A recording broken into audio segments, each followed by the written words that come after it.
Outside a West Side medical clinic late last summer, a fed-up Tyler Lumar told Chicago police he'd had enough. Officers were called to the East Garfield Park Clinic after Lumar, a 22-year-old with asthma there for a first visit after his longtime doctor died, yelled and allegedly threatened a physician who refused to refill his cough medicine prescription, then tossed papers on the floor and said he would come back and shoot the place up.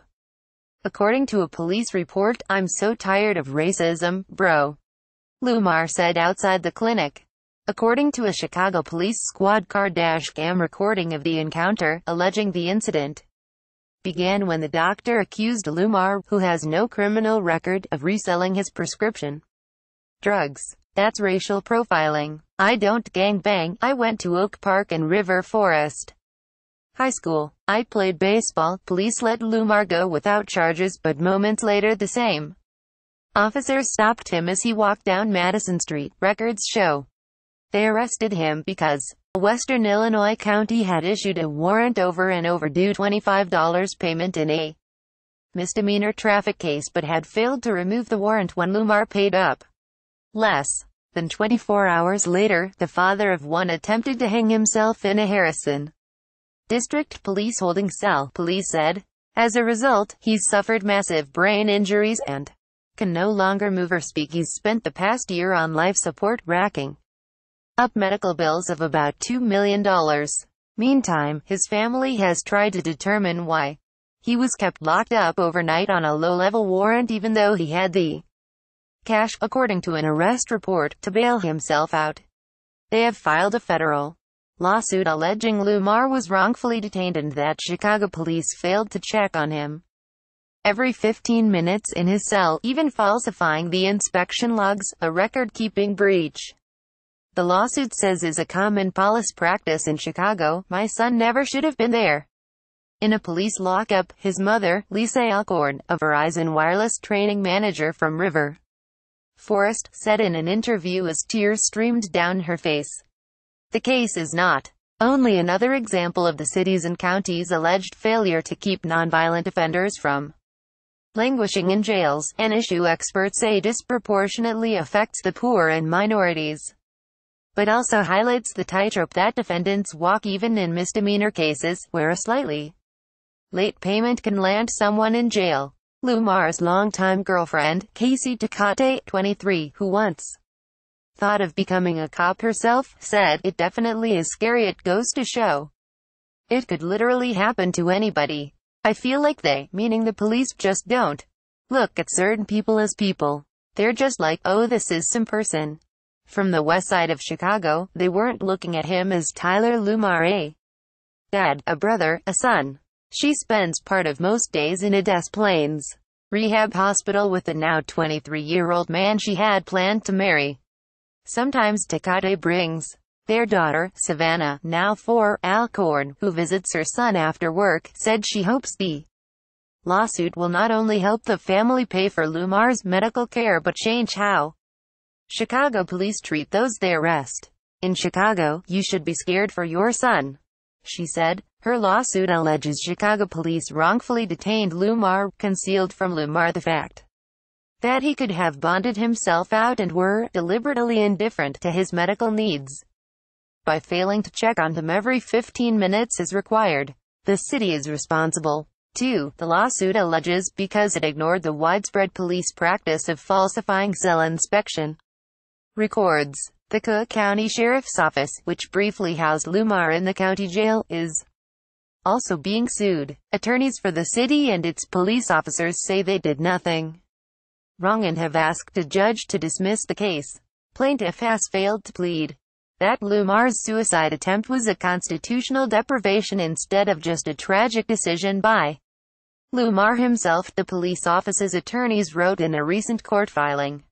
In response to Tribune inquiries, Chicago police did not say why Lumar remained locked up despite having the cash in his pocket to bond out, a traffic violation in Western Illinois, and trouble in Chicago. In a 2015 weekend trip to see a friend in Western Illinois, Lumar was pulled over and ticketed for driving with a suspended license by authorities in Lee County, which includes Dixon. He pleaded guilty a month later and was assessed $673 in court costs. He paid a chunk up front and then submitted $25 monthly payments, all of them on time, for a year before making his June 2016 payment 5 days late. According to the lawsuit, Lee County authorities issued an arrest warrant 2 days after his payment was due. It didn't rescind the warrant after receiving the June payment along with on-time payments for July and August, according to the lawsuit.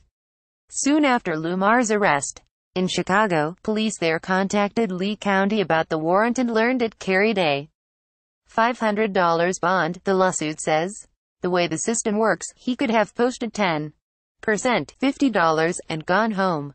Lumar had $130 on him, according to the arrest report, but for unknown reasons, Chicago police put an extradition hold on him, meaning he would be jailed while waiting for Lee County to pick him up, falsely stating on an arrest report that the bond information wasn't available. According to the lawsuit, if this were a rich white kid, they would have gladly taken his $50 and let him walk, said Alcorn's attorney, Eileen O'Connor. The next day, while he was in a Cook County jail bullpen waiting to go to court, a sheriff's officer found a packet of crack cocaine near Lumar, according to the lawsuit. But security video shows another inmate removing the item from his shoe and tossing it next to Lumar. O'Connor says police had searched Lumar at least 8 times prior without finding drugs, according to the lawsuit. Now facing narcotics charges, Lumar was returned to the Harrison district around 11 a.m. as part of a police investigation into the drug case at the jail, according to the lawsuit. 9 minutes later, he was found hanging from his own shirt inside cell block E2. Later that day, as Lumar lay in an intensive care unit at Mount Sinai Hospital, Chicago police announced they were releasing him from custody and that no charges would be filed. His family was then on the hook for his medical bills. It could literally happen to anybody. On Lumar's third-floor hospital room, the days are marked by the whir of a ventilator and the sun's slow course across a pair of windows overlooking a cluster of two-story apartments. Don't give up, say the plastic letters arranged on one window. Lumar grew up in Aurora. A larger-than-life personality who loved baseball, taught himself to play Purple Rain on the piano as a child and loved dancing so much his godmother made him a black sequined Michael Jackson jacket. His mom later moved the family, Lumar has a younger sister, to Oak Park. His father lives in Atlanta.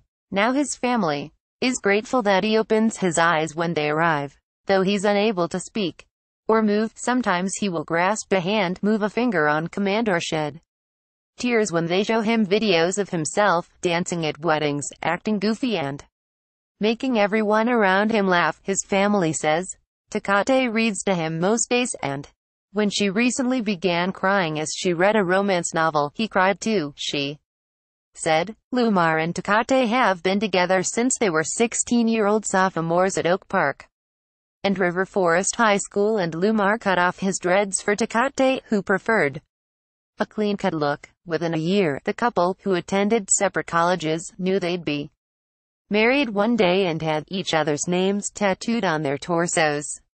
Before their daughter was born in their freshman year, they each added another tattoo of her name. Until they began dating, Tecate's only experience with cops was chatting with her father's friends. She soon saw racial disparity in police treatment firsthand. If Lumar drove, they were sometimes pulled over and searched, something that didn't happen when she was behind the wheel. He was always super respectful to them, so it never crossed my mind it could happen to him, Tecate said. It goes to show it could literally happen to anybody. After Lumar's devastating injuries, Tecate got a single word tattooed on her body: faith. Some days she wants to stay asleep and live in the dreams where he's up and talking. But on others, she can still see a future where Lumar is playing with their daughter again. I want to come home and find chocolate stains in my bed because he let her eat M&Ms in my bed. Things that used to bother me, I want it all back. Schmadeck at ChicagoTribune.com. Twitter at Steve Schmadeck.